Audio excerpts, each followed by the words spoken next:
Good morning, good morning, good morning, friends. Did you think I abandoned my walk and talk? No. I woke up at 11:30 today because I am in Tango Marathon and I'm truly marathoning every day. Yesterday we started around 12, then we danced around 5, and then we went to eat and sleep, and then we started again around 10:30 until 3 o'clock in the morning. And what's remarkable about it, I'll tell later, because the theme of our conversation today is energy. Energy. Where do I get an energy? Because lots of people say, well, you're an energizer bunny. How come you are moving and moving and moving and moving? We just can't. We're just too tired. We need to sleep in. Yes, absolutely. If you need to sleep in, sleep in. I slept in today till I put my alarm clock for 6 hours of sleep, which would be from 3:30 to 9:30, but I only could wake up at 11:30. I woke up at 9:30. I tried to get up. It didn't happen, and I allowed my body to do what it needs to do, to sleep in, to meditate, to do the exercises, but mostly sleep in. So life is like that. Life is like a trip on a cruise. Going on a cruise with all the free buffets throughout the day. You eat and eat and eat. But when you come back home a week or 2 weeks later, you need to get off the trip on a cruise and start going on a trip, on a journey of your life. But sometimes we forget. I went on cruise 2 times in my life because I don't have a willpower. Zero willpower. When I'm on a cruise, I eat everything I see because I love food. And then it takes me forever to digest that food and let it go. And the energy becomes sluggish because the body takes time and energy to digest. We think that we get energy from food. That's not true. We get energy from air, water, for sure. And the rest of it takes energy to digest. Fruits less, and fruits and vegetables takes less energy to digest. Meat, fish, all the proteins take a lot of energy to digest. And after 30, not after 60 or 70, your enzymes start coming down. It's a natural phenomenon. So I started eating sprouts because sprouts, all kinds of sprouts, monk, fenugreek, lentils, any grains, anything you want to sprout. It's really easy. Just put the water in them, so they float in water for 1 day, and then in the evening you drain them, and in the morning you can already eat them because they grow a little tail. And then you can eat them for 2-3 weeks because they keep growing, and those are absolutely living energies that you get into your body, and they're pre-digested, so to speak. Not chemically pre-digested like they do it for little kids, but naturally pre-digested through growth. So what you put in your mouth either gives you energy or takes away energy. And if you eat living live proteins, like animal proteins, sorry, not live proteins, hope you don't eat anybody live, anything animal, including seafood, for example, you do need enzymes to digest that. So how do we get energy? First of all, when I am dancing, I don't eat much. I don't eat sweets mostly. I try not to.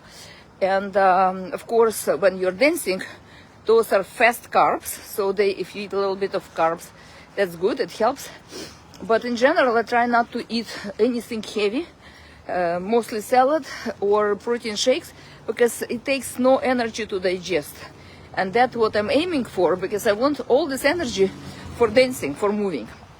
Secondly, we get energy from people all the time. And it's not like he give me bad energy, or I give you good energy, or I give you bad energy. It's not about bad or good. It's about energy.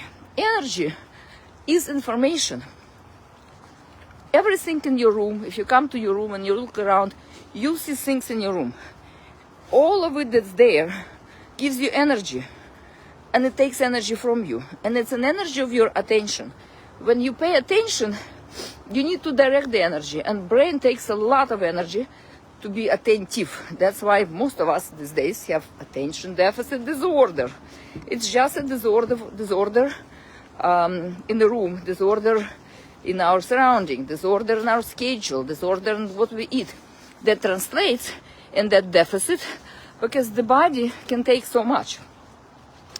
And it happens to children as well, of course, not because the children that are born now are more less attentive than they were before, but the numbers of children with attention deficit disorder is rising high because their attention is driven to TV and all kinds of gadgets and all kinds of new movies and all kinds of new trips and all kinds of new foods and everything else.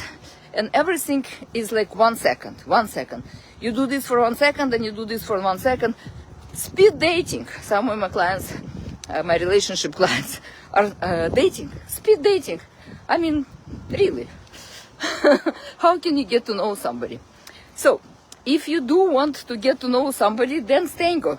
That is a true speed dating. You have a tanda, which is the combination of 3 or 4 songs. So you have between 12 to 15 minutes to get to know that person through 3 songs. And after that, you might never see that person again, or you will continue dancing. And it's all about being in relationship with something. So in tango is a metaphor for life.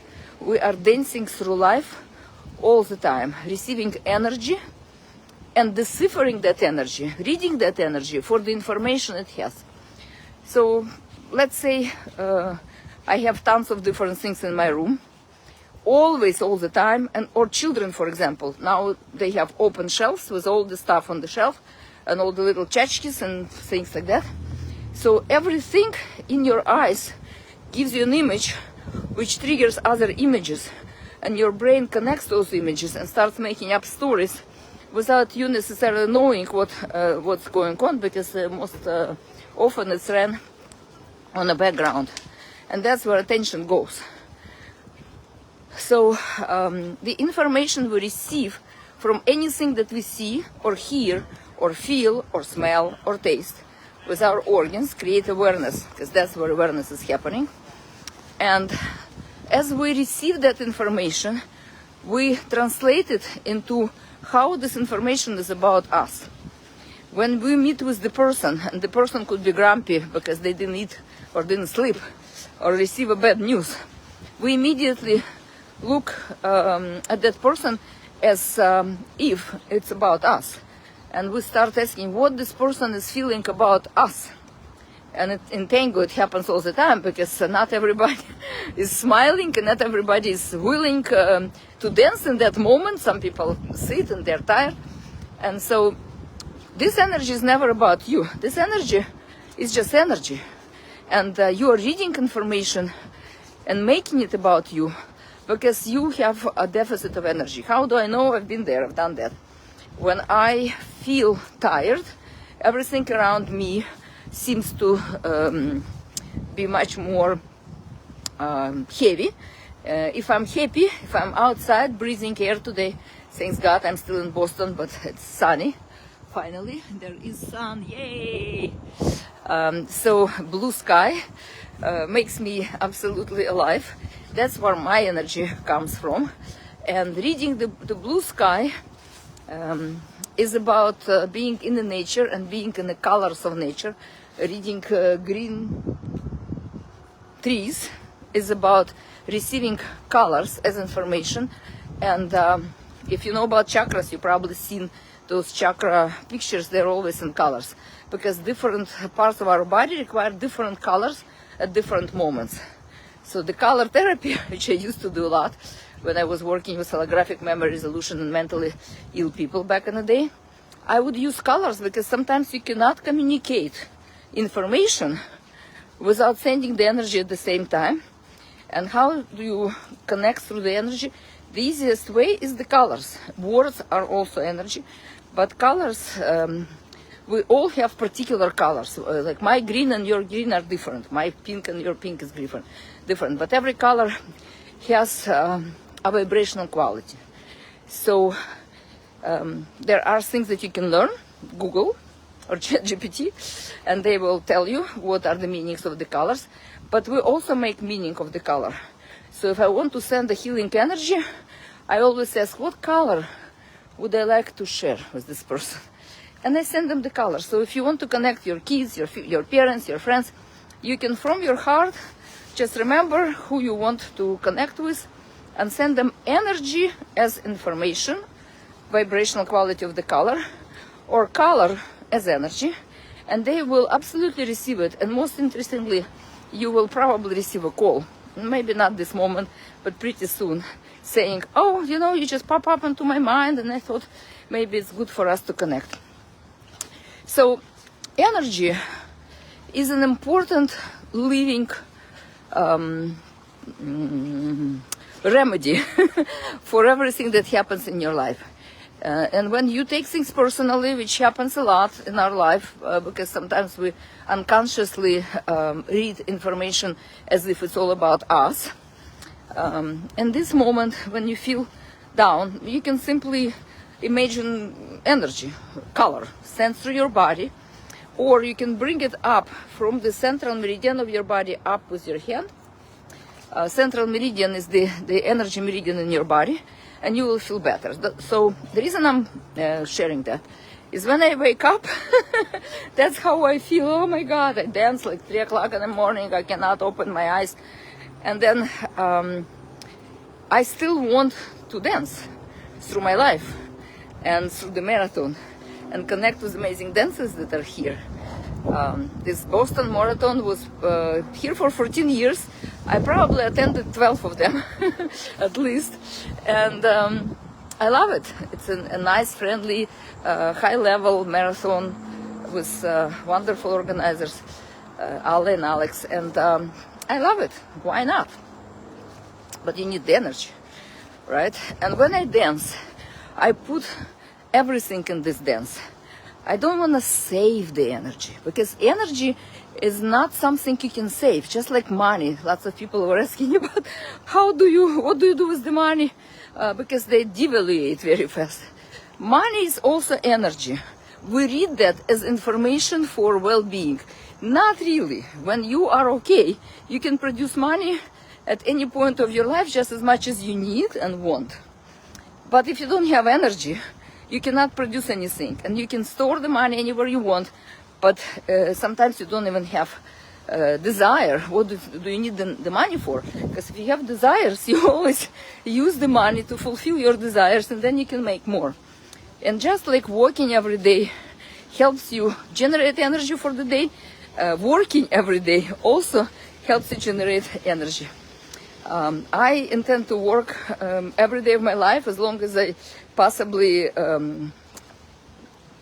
live, because I'm not saying as long as I have energy, because energy is up to me, right? I just told you how I produce energy within my body. But that energy cannot be stored. It can only be used, and therefore I use it fully in every moment for whatever that energy is needed, and then I can generate more energy. And same thing with money.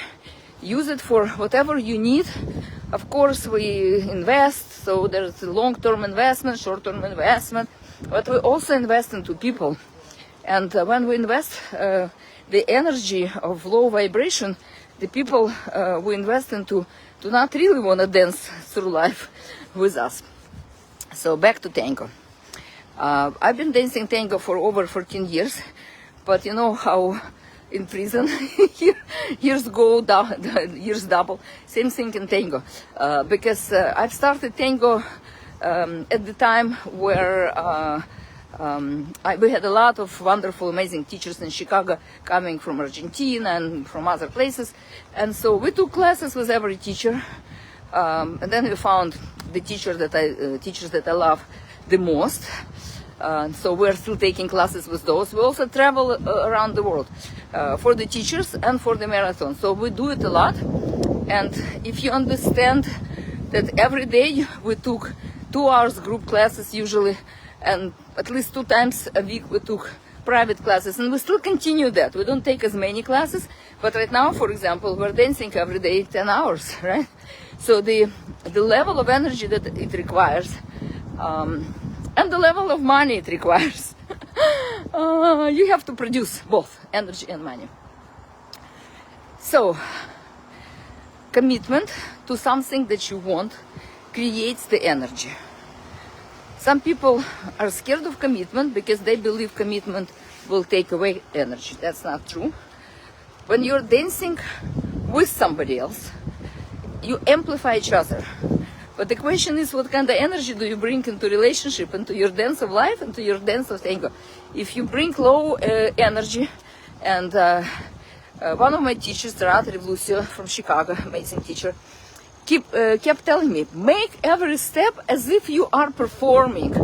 And I'm like, I'm in the practica.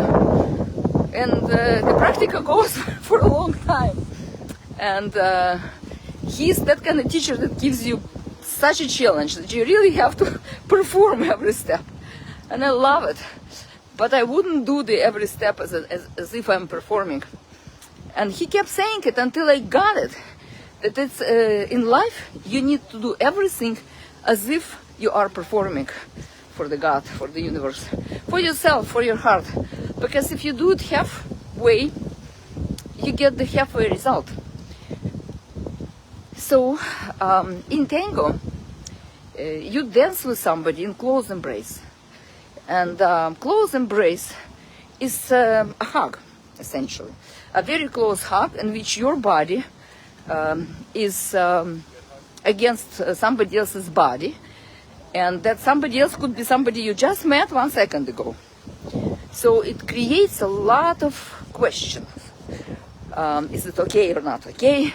It's a bit scary. What kind of energy the person brings? What am I going to get? Am I going to be able to move with this person? And all those questions melt away as soon as you open your heart. And for many people, and again, it's a metaphor for life. We live in close embrace with our relatives, with our friends. We are constantly in close communication, but not necessarily with open heart. So when we talk about opening your heart, again, lots of triggers. What if I open my heart and somebody will hurt me? What if I commit and somebody will not be okay, not good for me? What if? First of all, in tango, just like in life, if you don't like something, you can stop and say, thank you very much, it was a pleasure to meet you, but you don't have to continue dancing. And same thing in life. If you encounter something that doesn't work for you, thank you very much, pleasure to meet you or not pleasure to meet you, you don't have to spell it out.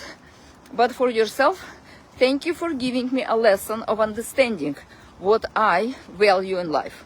Thank you for creating a contrast that allows me to understand myself better and to find my way of being with people. And so what tango taught me is open heart means I am courageous enough, I'm brave enough, I'm brave and unstoppable in tango. I love to dance, I love to move through space, and therefore I will try. I will try, and I will do my best to be present. That's what open heart is about. Open heart, not open mind. Open mind is I also am brave enough to leave my mind open, not to bring all the stories I know, all the things that ever happened to me, about all the people I've ever danced with in tango or in life. Open heart is I am okay. I am okay. I'm okay. I know what I'm about, and therefore I will embrace that person, not just with my hands, not just with my body. This is sensuality of tango, but also with my heart. That is spirituality of tango. Because the loving heart that many prophets talked about, in every religion they talk about, open your heart and you shall receive when you ask from the heart. And you from the heart, you ask to have 100% presence with that person, with the question, who am I with? Where am I? What I'm doing here? And really focus on that question. Who am I in that relationship? Am I 5%, 10%, 100%? Am I giving 100% of my presence? If I want 100% from the person, giving them 5%, that means 95% of me is closed and cannot receive. And through tango, you receive amazing benefits, and I'm not making it up. I've done research, but I also I've observed it through dance in general, but tango very specifically helps with many illnesses. Now there is even tango therapy. Yesterday I spoke with one of the teachers of tango therapy, Veronica. I think I'm not sure, she was in Sarasota, but now she's moving to New York. Tango therapy, she does every day tango lessons and tango therapy a few times a week. And what is tango therapy is being present to yourself, finding your core, your balance, and opening your heart to be 100% present to what's happening. So yesterday I was dancing with some people I knew for many years and some new people. And what I realized, and remember I was telling about yesterday being my special day, number 6, which is about wisdom of love and wisdom. And here I'm talking about love of the heart, love of life. Being able to be in love with somebody or something is not necessarily a human conditional. If you do this, I'll do this. And it's not transactional. It's a state of love. It's a high state, 500 degrees, 500 hertz on emotional scale. When you're in that state, I love tango, I love music, I love people who organize it for me, and I love the light, and I love the floor, and this is the state. You're just in love. And I love myself for bringing myself there, and I love my movement, and I love my body. And when I got to this point, I love my body, because you know how in the morning you wake up, and you go, I should lose some weight, and I should put some makeup, which I don't do, for real. Because I want you to experience me real. I can be very animated with my makeup, but I don't do it anymore. I do a little bit for the tango, because it's dark. People don't see faces in the dark, so you need to emphasize a little bit.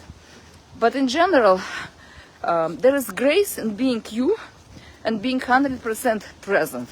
And these days we all can make, cheeks, lips, and everything else.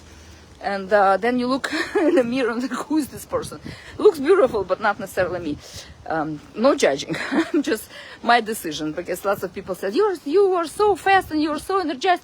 Why don't you do some, cosmetic stuff? And I'm like, for me, cosmetics is sunshine and water and air. It makes me live longer. But if you do some Botox, for example, right there, it affects the way you express yourself, because you no longer can move the muscles of your head in the same way, and it creates a different effects in your brain. I've researched it, and I said, okay, no Botox for me. I'm just okay the way I am. And if somebody doesn't like it, then doesn't like it. As long as I am moving through life, I absolutely find people who want to move with me, even on a tango floor. Because tango could be very young, people 25, 40, 25, 30 show up there, and you could feel a little threatened by beautiful young girls. But when I dance, people understand that I move just as everybody else, maybe even more, and more active, and sometimes more graceful, sometimes less graceful, because we all have our own expressions, and it all depends on a day. So yesterday was a day of love and wisdom. So I felt in love with everything around me, which affected my relationship with myself, of course. And I asked that question: how can I create love within myself that serves me, but also gives opportunities to other people? How can I create something within my body that is for me 100%, but also for the people I dance with? Because again, people are tired, and it's 2 o'clock in the morning, and sometimes you're just tired. That's pretty much all. So it immediately put the smile on my face, which I'm not a very smiley person, but I'm learning, because there is a two-way street. When you smile, you activate receptor of your skin, and at that point, your body thinks that you're happy, and it starts producing hormones of happiness, serotonin, dopamine. And when you are happy, it gets to the smile. So if you're not happy for whatever reason and you just smile for 17 seconds, by the way, also research, I didn't make it up, there is an acid that is activated in your body, which produces that sense of happiness. Even if you weren't happy before, just because you smiled, you've gotten that. So, and those 17 seconds create a healing effect in the body. So if you do smile and you have a problem, an issue in your body, you smile and that acid goes where it needs to go to repair things in your body. So it's all about energy today, right? I'm sharing some life hacks that I have. All right. So as I got this question answered for me, my body starts transforming. And what I've noticed, when you dance in close embrace, you keep your hand like this, up with one side, my right hand, and for the man is the left hand. And that is called an open side of embrace. So no matter how close you are, there is still space because your shoulder does not let you connect 100%. So you need to be back enough so the person can come in and experience your body as one with that partner of yours. And it's like a cat moving, one body, four legs. And as you are moving, and that was my first story from my teacher, Rod. He said, you are going to be moving like a cat with two of you, with my husband. We started tango. And you are going to be moving with four legs. So make sure that you coordinate your legs and you don't step on each other. And it can only be when you are in relationship with each other. If you are only thinking about how am I going to walk, not to step on the person, but most importantly, protect my own feet. If you're only thinking of protection, you become discoordinated because you're disengaged. Very interesting for life. It's a metaphor for life. Because in order for you to be safe, you need to be 100% present with that person. And not only that you can create more safety in your life, but you will feel when it's not safe. So when you're not 100% present and you're experiencing something months after months after months, and then all of a sudden you go like, oh, it's not safe. Maybe you were not there in your body, for your body. If you only realize that that marriage doesn't work for you 2 years later. Okay, so tango is like marriage. When you meet a person on the floor, you smile, you start a little conversation, then you get on the floor to dance. When you get on the floor, you find the embrace, you find the position. You look for the position that's comfortable for you, that's pleasant for you, and pleasant for your partner. Takes a little bit. After you found the position, you look around because you don't want to start moving and bump into somebody. So just like in life, you look how your relatives and friends are about your marriage, for example. It's the same thing. So you're standing there, you look around, then you're ready to make a first step. And once you make that first step, you already know what kind of dancer you got. Even from the embrace, you already know if the person open, is the person close, is it a beginner, is somebody who danced for a long time. And when the first step starts, you know if you're in sync because the music is playing and you need to step on a beat. If you step in between the beat, it's very uncomfortable to dance because now you don't have something that helps you orient. So as you start dancing, you need to relax. And that was a huge challenge for me because I was never a relaxed person. My husband is very intense. My children are very intense. My parents are very intense. And then I meet another teacher who I absolutely love, Somir Surgit. And then later on, I met Jessica Strebakova, who he married. Oh my God, this is just such a graceful couple. So he used to be in Chicago, and I got to his classes, and I was like, my God, how that person moves that I don't feel any kind of pressure, and yet I'm every time where I need to be without being an advanced dancer. And I always felt like a ballerina. I was like, I want to dance like that. And since that time, we've taken so many trips together and classes and privates and whatever else. And he actually visited our community in Sarasota, and I hope he'll come again with Jessica and his son, Leon. Amazing, absolutely amazing how I've learned to let go. When we dance, every time he would tap me on the shoulder, and I was like, oh my God. I thought I'm so relaxed, but my shoulder is up. And since that time, every time I dance with somebody, I remember that feeling, and I kind of like drop my shoulder, and it still continues. I'm still dropping my shoulder.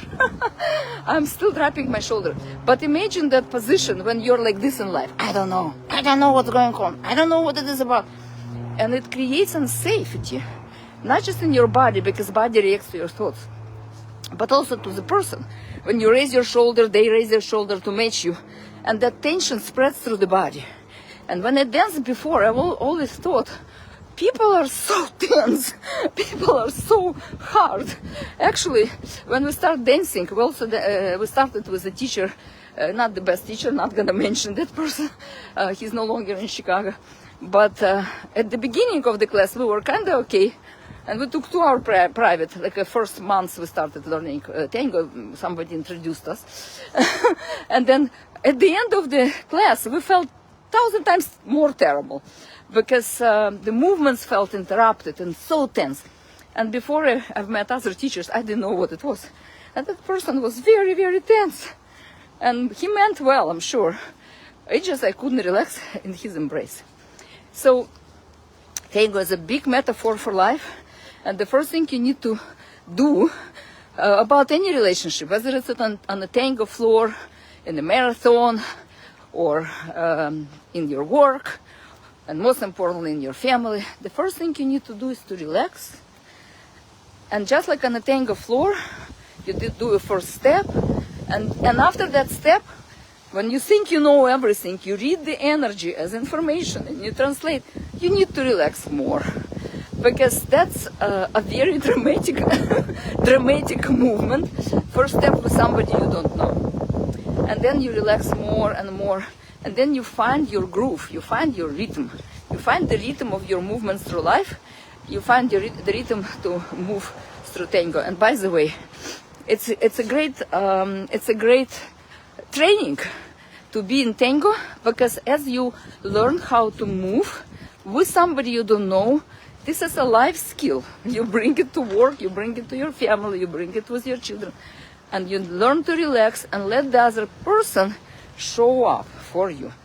Because again, I'm a leader, you know me. So I used to back lead everybody because they were not up to speed or not up to my level of my understanding of how things should be. And then slowly but surely, I've learned to relax and relax and relax. And so what happened yesterday, I danced with somebody who I know for many years, but I could never find, and I love that person because it's so passionate, the dance is so passionate. And I found all of a sudden, through this day, to this question, how can I be present for somebody else with who I am, not who I think he is, so I should be like whatever I thought about. I just relaxed.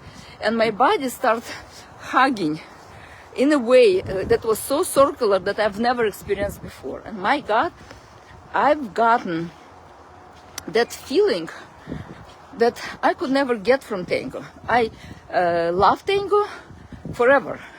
And I love the movement, and I always thought of tango as an opportunity to move. And at that moment, I felt that tango is an opportunity to live fully in your body, to really allow your body to move through the space with the energy and information that is present in this moment, and then in this moment, and then in this moment, and then in this moment. And each one of those moments is different. And so body started moving in that totally different way that I never discovered before. And I'm sure you've experienced that in relationship, whoever is in a relationship, because without that you don't get the pleasure of relationship.